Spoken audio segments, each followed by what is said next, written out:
Hello everyone. जैसे आप लोगों को पता ही है कि यूपी बीएड एंट्रेंस में रिजल्ट आ चुका है, स्कोर कार्ड आप लोग को मिल चुका है, रैंक भी अब आपको अपना पता चल चुका है।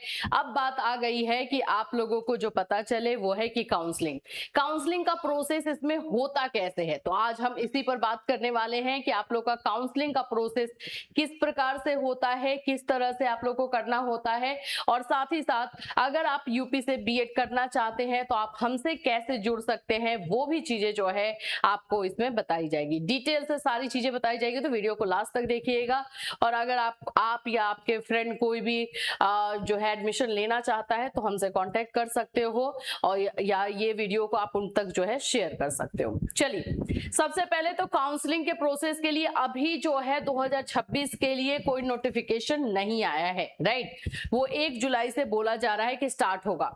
तो अभी हम लोग 2025 वाले को ही लेकर के समझेंगे कि किस तरह से काउंसलिंग प्रोसेस इसमें होता है, क्योंकि कोई भी चेंजेस तो नहीं हो रहा है। तो ये आपने देख रहे होंगे कि मैंने इसको 2025 वाला जो है यूपी बीएड एंट्रेंस का साइट ओपन किया है, जिसमें ये पूरा आपका काउंसलिंग जो है 30 जुलाई से इसमें स्टार्ट हुआ था और 13 सितंबर तक चला था।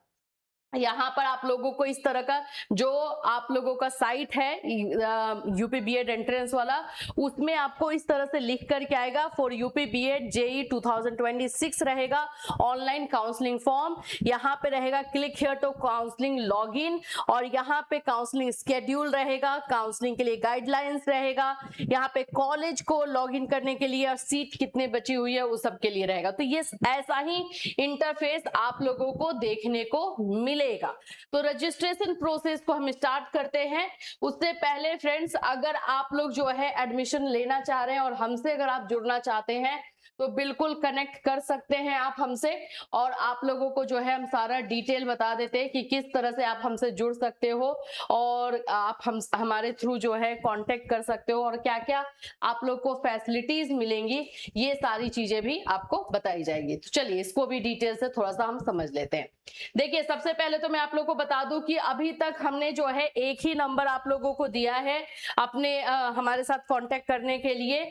जो नंबर आप यहाँ पे स्क्रीन पर देख रहे हो 7320001907, यहाँ से आप लोग कॉल करके काजल मैम से बात करके सारा डिटेल ले सकते हो। अगर आप हमारे थ्रू एडमिशन ले रहे हो तो वो एनसीटी साइट से बिल्कुल आप लोगों को जो है टेंशन नहीं लेना होगा। एनसीटी साइट से जो है वो एफिलिएटेड रहेगा, और आप चाहे किसी के भी थ्रू एडमिशन ले रहे हैं, इस चीज को आप लोग को देखना है कि वो एनसीटी के साइट से एफिलिएटेड हो। क्योंकि आप चाहे बिहार से करो, चाहे यूपी से करो, चाहे उत्तराखंड से, कहीं से भी करो, लेकिन अगर वो एनसीटी के साइड से वो कॉलेज एफिलिएटेड नहीं है तो उस डिग्री का आपका कोई वैल्यू नहीं रहेगा। तो पहला तो ये। दूसरी चीज है कि हमारा जो अभी एडमिशन हो रहा है आप लोग को अवध, आगरा, सीसीएस, आप लोगों का जो एमजेपीआरयू में भी आप लोग का बरेली में भी करवाया जा रहा है। ईयरली मोड को हम ज्यादातर टारगेट कर रहे हैं कि ईयरली मोड में ही आप लोग का जो है एडमिशन हम करवा करके दे सके। और आप लोगों का झांसी का है, बुंदेलखंड यूनिवर्सिटी है, वहां पर भी आपको करवा करके मिलेगा। और जो जो चीजें हम आपको बता रहे हैं वो सब मिलेगी। देखिए, सबसे पहले तो प्रैक्टिकल और इंटर्नशिप का फीस आपको उसी में इंक्लूडेड मिलेगा। सभी टोटल फीस जो है उसमें इंक्लूड रहेगा, कोई एक्स्ट्रा चार्ज नहीं रहेगा। एनसीटी एफिलिएटेड कॉलेज होंगे, एनसीटी के साइट पर आपको बिल्कुल वो कॉलेज मिलेगा ही मिलेगा। No need to attend classes. Practical में अच्छे मार्क्स मिलेंगे। परीक्षा के समय आप लोग को रहने की व्यवस्था रहेगी।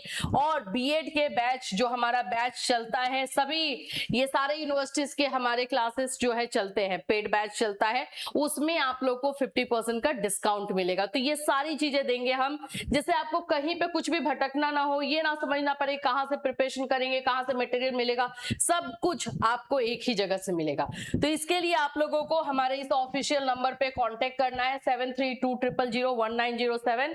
इसी पर आपको कांटेक्ट करना है।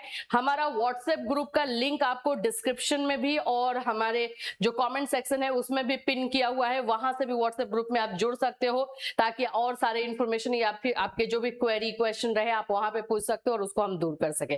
तो व्हाट्सएप ग्रुप से जरूर जुड़ जाना, ठीक है। तो ये सारी चीजें जो है इसमें रहने वाली है। मैं आप लोगों को थोड़ा सा कॉलेजेस बता देती हूँ। अवध यूनिवर्सिटी अवध यूनिवर्सिटी का इस बार फीस बहुत हाई रहने वाला, मैं पहले बताती हूँ, तो आप समझ लेना। ईयरली मोड पर ही हम पहले आपको बता रहे। सीसीएस चौधरी चरण सिंह यूनिवर्सिटी, आप लोग का बुंदेलखंड यूनिवर्सिटी, जिसको हम लोग ये झांसी में आप लोगों का रहेगा, ठीक है, बुंदेलखंड यूनिवर्सिटी। फिर उसके बाद एमजेपीआरयू, ये सब ईयरली मोड के हैं। सब में जो है आपको एक साल में एक बार एग्जाम होगा, वो सब है। सबका फीस अलग अलग है। फीस डिटेल आप काजल मैम से जो है ले सकते हो, वहां से आप लोगों को सारा इंफॉर्मेशन वो दे देंगी, क्योंकि सबका फीस अलग अलग है, तो वही आपको बताएंगी, ठीक है। इसके अलावा आगरा में, जो आगरा में भी बच्चे लेना चाहते हैं वो भी हमसे जुड़ सकते हैं, क्योंकि आगरा इस बार से सेमेस्टर हो गया है, तो इस बात का भी ध्यान रखना। बहुत सारे लोग इस चीज का आपको इंफॉर्मेशन दे नहीं रहे हैं। आगरा यूनिवर्सिटी में बहुत एडमिशन जाता था, लेकिन बच्चे अब आगरा का नाम सुन के ही दौड़ जा रहे हैं, बट इस चीज का ध्यान रखना, सेमेस्टर सिस्टम है तो आपको लेना है या नहीं। ऐसा मैं नहीं बोल रही कि खराब है, क्योंकि आगरा में बहुत सारे सब्जेक्ट थे, तो आप उसको सेमेस्टर में कर दिया तो कम कम सब्जेक्ट पढ़ने हैं, तो बैक भी कम लगेगा, ये सारी चीजें भी होंगी। इसका बेनिफिट भी होता है सेमेस्टर सिस्टम का, लेकिन क्या है कि दूर वाले बच्चों के लिए थोड़ा वो सोचेंगे अपने अकॉर्डिंग और फिर देखेंगे, तो ठीक है। तो इन सभी जगहों पे आप लोग को अभी एडमिशन करवाया जा रहा है। चलिए अब हम आ जाते हैं, अभी आज का जो हमारा टॉपिक था उस पर हम बात करते हैं, रजिस्ट्रेशन कैसे होगा, क्योंकि आप लोग जो व्हाट्सएप ग्रुप बना है उसी में बार बार कमेंट कर रहे हो कि रजिस्ट्रेशन का प्रोसेस बताइए। तो देखिए, सबसे पहले यूपी बीएड काउंसलिंग जो होता है उसमें रजिस्ट्रेशन किया जाता है। यूपी बीएड काउंसलिंग जब जो होगा उसमें सबसे पहले आपको रजिस्ट्रेशन करना होगा, ठीक है। रजिस्ट्रेशन के लिए आप लोग का फाइनल ईयर का मार्कशीट लगेगा, मार्कशीट आपका होना चाहिए उस समय। बैंक का पासबुक आपका लगेगा, जो बैंक पासबुक जो है आपके नाम पर या फिर आपके पेरेंट्स के नाम पर ही हो, किसी और के नाम पर है तो वो फिर वैलिड नहीं होगा। और फिर 750 रुपए जो है रजिस्ट्रेशन फीस आप लोगों का लगेगा, और उसमें से 5000 जो है कॉलेज का फीस रहेगा। तो ये चीजें जो है आप लोग को रहेगी, तो ये आप लोग का 5750 रहेगा। अब इसको जो है साइट पर चल करके हम देख लेते हैं, जैसे मैं भी आप लोग को दिखाई रही थी साइट पर ही, ये रहा आप लोगों का साइट, इसी तरह से ओपन होगा। Click here to counselling login रहेगा, इस पर आप क्लिक करोगे। जब आप इस पर क्लिक करेंगे, अभी एक्सपायर्ड दिखाएगा क्योंकि ये 2025 का है, तो जो कैंडिडेट लॉगिन आता था ना वैसे ही आएगा। मैं इसको 2026 वाले में भी चल के दिखा देती हूँ। देखो इस साइट पर हम आएंगे कैसे, वो भी मैं दिखा देती हूँ। UP BEd entrance 2026, UP BEd entrance 2026 लिखोगे तो यूपी बीएड जेई 2026 आएगा, इस पर क्लिक कर दोगे। अभी यहाँ पर आप देख रहे होगे तो यहाँ पे स्कोर कार्ड आ रहा है, आंसर की आ चुका है, और पेपर 1 पेपर 2 का आंसर की भी आप लोगों को यहाँ पे दे दिया गया है। वो जब काउंसलिंग का प्रोसेस स्टार्ट होगा तो यहाँ पे काउंसलिंग के लिए लॉग इन करना रहेगा। तो जब यहाँ पे हम काउंसलिंग का, मान लो कि काउंसलिंग का है, तो जब हम इस पर क्लिक करते हैं तो क्या आता है, सबसे पहले आता है कैंडिडेट्स लॉगिन, ये ही उसमें भी करना होगा। कैंडिडेट्स लॉगिन ही करना होगा, आपको अपना रजिस्ट्रेशन नंबर पासवर्ड डालना है, और ये आप लोग को कैप्चा डालना है, लॉगिन कर देना है, ये कर दोगे, ठीक। जैसे ही आप ये कंप्लीट करोगे तो आपका इंटरफेस कैसे ओपन होगा वो मैं आपको दिखा देती हूँ। इस तरह से आप लोग का इंटरफेस ओपन होगा जब आप लॉगिन करोगे तो, क्योंकि उस समय काउंसलिंग का स्टार्ट हो जाएगा। तो देखो जब आप लोगों ने स्कोर कार्ड देखा तो यहां तक दिखाई दे रहा था help desk, applicant detail, help desk, score card. अब ये एक नया ऐड हो जाएगा काउंसलिंग रजिस्ट्रेशन के लिए, तो आप इस पे क्लिक करोगे काउंसलिंग रजिस्ट्रेशन के लिए। इस पर क्लिक करने के बाद आप लोगों का जो है फीस आपको पे करना है, सारा डिटेल आपको देना है, बैंक अकाउंट नंबर उसमें आपको इस तरह से देना होगा, आप लोग का ब्रांच कौन सा है, कौन सा बैंक है वो आप लोगों को देना है, और बैंक का ब्रांच कौन सा है वो सब देना है। ये बैंक का डिटेल पूरा यहाँ पे ऊपर में। नीचे में आप आ जाओगे तो आपको जो 750 रुपए काउंसलिंग फीस है वो पे करना है, वो आप लोगों का। और फिर उसके बाद 5000 जो कॉलेज का एडवांस फीस है 5750, ये आप लोगों को जो है पे करना होगा, ठीक है। ये इस तरह से ये सारी चीजें जो है आपको दिखाई देंगी कि ये आपने कर दिया है। तो जब आप लॉगिन करोगे तो उस तरह से ये चीजें जो है आएंगी। जब आप इसमें ये करोगे काउंसलिंग रजिस्ट्रेशन में जाओगे तो वो सारा उसमें आपको बैंक का पासबुक आपका मांगेगा, मार्कशीट मांगेगा, उसमें आपको 750 रुपए रजिस्ट्रेशन फीस और 5000 एडवांस फीस कॉलेज का पे करना होगा। वो कंप्लीट कर दोगे तो आप लोग का रजिस्ट्रेशन कंप्लीट। फिर आपका क्या होगा, रजिस्ट्रेशन जो है इस तरह से आपका कंप्लीट हो जाएगा। यहाँ डिक्लेरेशन रहेगा जिसमें आपको यस करना होगा, वो कर दोगे, सबमिट कर दोगे तो आपका रजिस्ट्रेशन कंप्लीट। रजिस्ट्रेशन कंप्लीट होने के बाद कौन सा प्रोसेस स्टार्ट होगा, चॉइस फिलिंग। जब आपका रजिस्ट्रेशन हो गया तब आप लोग को कॉलेज को जो है चुनना होगा कि कौन सा कॉलेज आप लेना चाहते हो। तो ये मैं बोलूंगी कि ये आप लोग डिपेंड करना अपने रैंक पे, रैंक आपका कैसा है तो रैंक के अनुसार आप कॉलेज चूज करोगे। कॉलेज सेलेक्ट करते समय कोई लिमिट नहीं है कि आपको कितना कॉलेज जो है लेना है, 4 लेना है, 5 लेना है, आप जितना चाहे। लेकिन एक बात देखना, अगर रैंक आपका अच्छा है तो ज्यादा से ज्यादा गवर्नमेंट कॉलेज ऊपर में रखना। देखो जब कॉलेज सिलेक्ट करोगे तो 1 2 3 4 इस तरह से करो तो 1 नंबर में वही कॉलेज रखना जिसमें आप चाहते हो कि हो, और गवर्नमेंट हो या प्राइवेट हो, जैसे भी आप रखना चाहते हो। तो ये प्रेफरेंस के अकॉर्डिंग करना, 3 करना, 4 करना, लेकिन वही सारे कॉलेजेस का करना जिसमें आप लेना चाहते हो। जिसमें भी आपको डाउट है कि नहीं इसमें तो अगर आ भी गया तो मैं नहीं ले पाऊं या मैं नहीं कर पाऊं, वैसा मत करना, पैसा बर्बाद हो जाएगा, ये मैं बता रही हूँ। फिर अगर आपको कोई कॉलेज अलॉट हो जाता है और अगर आप उसमें एडमिशन नहीं लेते हो तो आपका पैसा बर्बाद होगा। तो इस बात का ध्यान रखोगे। जब आप चॉइस फिलिंग कर लोगे, इसको कंप्लीट कर लोगे, तब आप लोगों का आएगा अलॉटमेंट। यानी कि जो कॉलेज आपको, उसमें जो 4 या 5 कॉलेज आपने लिया हुआ होगा उसमें से कोई एक कॉलेज जो है आपको अलॉटेड होगा, यानी आपको दे दिया जाएगा। तो अब जब ये अलॉटमेंट हो जाएगा तो इस अलॉटमेंट लेटर को आपको निकालना पड़ेगा। आपको दिखाई देगा कि हाँ ये वाला जो है आपको कॉलेज अलॉट हो चुका है, तो उसका अलॉटमेंट लेटर आप लोग को निकालना होगा। उस समय भी आपको 5,000 जो है पे करने होंगे।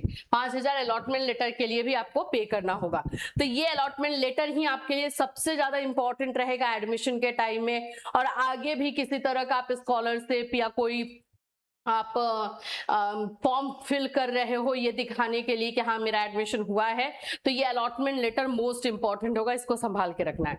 तो जब आपको कॉलेज अलॉट हो गया, आपने अलॉटमेंट लेटर निकाल लिया, तो फाइनली जो है डॉक्यूमेंट वेरिफिकेशन के लिए आप जाओगे, और वो डॉक्यूमेंट वेरिफिकेशन जो है आप लोगों का कॉलेज में होगा। आप कॉलेज में जाओगे, अलॉटमेंट लेटर आपका लेकर के जाओगे जो आपको मिला है, इसमें आप लोगों को, ठीक है, अलॉटमेंट लेटर, स्कोर कार्ड, आपका मार्कशीट 10th 12th ग्रेजुएशन का, ये सारे डॉक्यूमेंट्स जो लगते हैं इसको लेकर के आप लोगों को फिर जाना होगा। आधार कार्ड, ठीक है, जो भी डॉक्यूमेंट्स इसमें आप लोग को नीडेड रहते हैं वो सारे डॉक्यूमेंट्स लेकर जाकर के ओरिजिनल और इसका फोटोकॉपी ले जाके डॉक्यूमेंट वेरिफिकेशन करोगे, फिर एडमिशन हो जाएगा। ये पूरा प्रोसेस आप लोगों का काउंसलिंग से लेकर एडमिशन तक का रहता है। तो आई होप ये क्लियर हो गया होगा, और बाकी जैसे ही ये काउंसलिंग को लेकर डिटेल आएगा तो वो हम हैं ही आपको बताने के लिए, सारा इंफॉर्मेशन दिया जाएगा। आप हमारे थ्रू लेते हो तो आप लोगों का जो है चॉइस फिलिंग और रजिस्ट्रेशन ये सब हम ही करके दे देंगे, तो उसमें आपको ज्यादा प्रॉब्लम नहीं होगी। या कॉलेज वाले से ही हम करवा देते हैं तो उसमें भी आपको नहीं करना होगा। तो जो भी बच्चे हमसे जुड़ेंगे उनको ये सब में प्रोसेस में जो है खुद से करके दे दिया जाएगा। कॉलेज के थ्रू या तो हम करवाते हैं या तो हम खुद से कर लेते हैं, ताकि हम जिन बच्चों से जो बात हुई है, जैसे कुछ बच्चे अवध में लेना चाहते हैं, कुछ सीसीएस में लेना चाहते हैं, तो उसके अकॉर्डिंग जो है हम लोग उसमें आपको करके दे देते हैं। मैं बता रही हूँ कि भाई इस बार 4 लाख बच्चों ने जो है एग्जाम दिया है, सीट हमारे पास 2,38,000 है। तो जल्द से जल्द सीट बुकिंग करवाना, नहीं तो बाद में आओगे और सीट हमारे पास नहीं रहेगा तो हम आपका एडमिशन नहीं ले पाएंगे बाबू, ये क्लियर मैं बताती हूँ। तो सीट बुकिंग जल्दी से जल्दी करवा लेना, खास करके जिनका रैंक ज्यादा है, तो इस बात का आपको ध्यान रखना होगा। ये चीजों को आप लोग को नजरअंदाज नहीं करना है, ये चीजों को देख करके आपको चलना होगा, ठीक है। तो यही सारी चीजें जो है आप लोगों का है, डॉक्यूमेंट वेरिफिकेशन से लेकर काउंसलिंग प्रोसेस तक, आई होप काउंसलिंग प्रोसेस से लेकर डॉक्यूमेंट वेरिफिकेशन तक सारी चीजें मैंने आप लोग को बता दी है। आई होप आप लोग को समझ में आ गया होगा। आप लोग इस नंबर पे कॉल करके हमारी टीम से कांटेक्ट कर सकते हो, जो भी इंफॉर्मेशन है आप ले सकते हो, व्हाट्सएप ग्रुप से आप जुड़ सकते हो। चलिए फिर मिलूंगी, till then take care everyone.